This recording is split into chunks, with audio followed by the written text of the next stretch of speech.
ప్రభునందు ప్రియ విశ్వాసులారా, నేటి ఉదయకాలపు వాక్య ధ్యానంలోకి మీ అందరికీ ప్రేమపూర్వకమైన ఆహ్వానాన్ని అందిస్తున్నాను. నేటి ఉదయకాలపు వాక్యంలో ప్రవేశించక మునుపు ప్రార్థించుకుందాం. కృపా కనికరం గల దేవ, నేటి ఉదయకాలం వాక్యం ద్వారా మాతో మాట్లాడమని, మీ వాక్యం చేత మమ్మలను బలపరచమని, మీ వాక్యం చేత మమ్మలను ఆదరించమని మా ప్రభు రక్షకుడైన యేసు ప్రభుల వారి దివ్యనామంనే అడిగి వేడుకొంచున్నాం స్వామి. ఆమేన్. ప్రియమైన వారలారా, నేటి ఉదయకాలం హెబ్రీలకు రాసినటువంటి పత్రిక మొదటి 10వ అధ్యాయంలోని మొదటి 10 వచనాల్ని ధ్యానిస్తూ ఉన్నాం. ఈ 10 వచనాల్ని మీరు చదివి ధ్యానంలో నాతో కూడా ఏకీభవించాల్సిందిగా మనవి.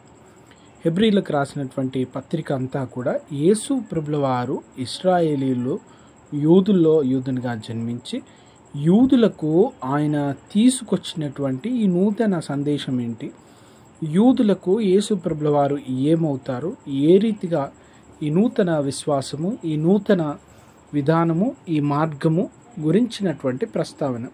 అందులో 10వ వచనాన్ని ధ్యానపూర్వకంగా గమనించితే, దేవుని చిత్తము ఏంటి మన ఎడల అంటూ ఇశ్రాయేలు ప్రజలకు వాక్యం ద్వారా ఈనాడు యేసు ప్రభుల వారి యందు విశ్వాసం ఉంచుతున్న ప్రతి విశ్వాసికి, ప్రతి బిడ్డకు దేవుని చిత్తము, అనేక సందర్భాల్లో దేవుని చిత్తము అనే మాటని జ్ఞాపకం చేసుకుంటాం.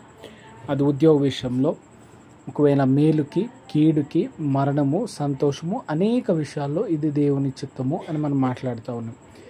యేసు ప్రభుల వారి ఎడల దేవుని చిత్తము హెబ్రీలకు రాసినటువంటి పత్రికలో దైవజనుడు, పరిశుద్ధాత్ముడు, దేవాదేవుడు మనతో మాట్లాడుతున్నటువంటి మాట, యేసు ప్రభుల వారిని మనల్ని పరిశుద్ధపరచడానికి, మనల్ని ప్రత్యేకపరచడానికి, మనల్ని దేవుని బిడ్డలుగా చేయడానికి యేసు ప్రభుల వారి శరీరాధారి మన మధ్యలోకి వచ్చి ఉండగా దేవాదేవుడు ఆయన అర్పణ వల్ల మనం పరిశుద్ధపరచబట్ట దేవుని చిత్తమని తెలియజేస్తూ ఉంది. దేవుని చిత్తము మనం అనేక చిన్న చిన్న సంఘటనలో జ్ఞాపకం చేసుకుంటుంటే, యేసు ప్రభుల వారు భూమి మీదకి రావడానికి దేవుని చిత్తము ఈ లోకంలో నరులందరినీ రక్షించడానికి, నరులందరికీ నిరీక్షణ దయచేయడానికి. సమాజము నరులను నానా రీతులుగా విడదీస్తుంది, విభజిస్తుంది.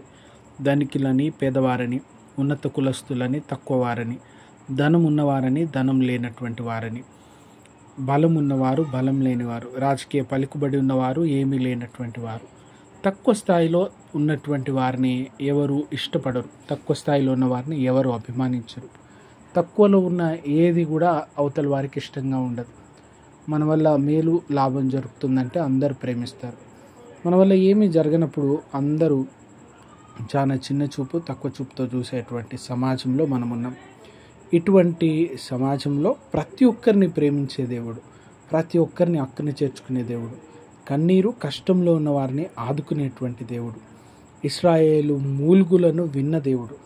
ఇశ్రాయేలు ప్రజలు ఐగుప్తు బానిసత్వంలో మమ్మల్ని ఎవరు పట్టించుకుంటారు, మమ్మల్ని ఎవరు ఆదరిస్తారు అనుకున్న వేళ నేనున్నాను అని వారిని అక్కున చేర్చుకున్నటువంటి దేవుడు.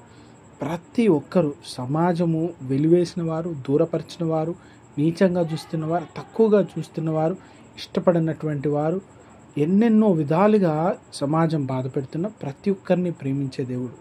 ఆయన చిత్తము ఎంత గొప్పదో నరలమైన మనము వివరించడానికి సాధ్యపడనంత గొప్పది, అంత లోతైనది. అందుకే భక్తులు, ప్రభువా నీ ప్రేమ ఎత్తు లోతు ఎంతో వర్ణించడం మా తరమా, అది కాదు, మా శక్తికి మించింది అది. ఇంకో భక్తుడు పాటలో రాస్తూ ఉంటాడు, ఎందులకో నాపై ఈ ప్రేమ అందదయా స్వామి నా మదికి, అందుకే భయమవుతుంది. ఇంత దుష్టుణ్ణి, దుర్మార్గులము, మాట విననటువంటి వారం, అవిశ్వాసులము, మమ్మల్ని ఎంతగా ప్రేమించడం ఏంటి ప్రభువా, ఈ ప్రేమను మేము వర్ణించలేకపోతున్నాం. దేవుని చిత్తం మానవాళి ఎడల, మనందరి ఎడల ఎంత గొప్పదో, మనల్ని పరిశుద్ధపరచడానికి. పరిశుద్ధపరచడము అంటే రెండవది ప్రత్యేకపరచడం, దేవుని కొరకు తన బిడ్డలుగా వేరుగా ఉంచడం, తన వారు అని తీర్చుకోవడం. ఇశ్రాయేలు ఐగుప్తులో ఉన్నప్పుడు వాళ్ళు ఎవ్వరికి సంబంధించినటువంటి వారు కాదు, వారు ఎవరి ప్రజ కాదు, వారు బానిసలు, వారికి విలువ లేదు, వారికి పేరు లేదు. కానీ అటువంటి వారిని నా ప్రజ అని దేవుడు చెప్పుకున్నాడు. ఇశ్రాయేల్ని ఎన్నుకోవడము అంటే వారిని ఏర్పరచుకోవడం, వారిని వేరు చేయడం, నా బిడ్డలు అని లోకంలో ప్రత్యేకించడం. ఆ రీతిగా మనందరినీ దేవుని బిడ్డలుగా ఆయన ప్రత్యేకపరచుకొనుట ఆయన ఉద్దేశమై ఉన్నది. ఆ దేవుడు తన చిత్తము మనల్ని పరిశుద్ధపరచడానికి, మనల్ని ప్రత్యేకపరచడానికి, ఆయన బిడ్డలుగా చేసుకోవడానికి దేవుడు శరీరధారి అయి ఆ శరీరాన్ని అర్పించినారు.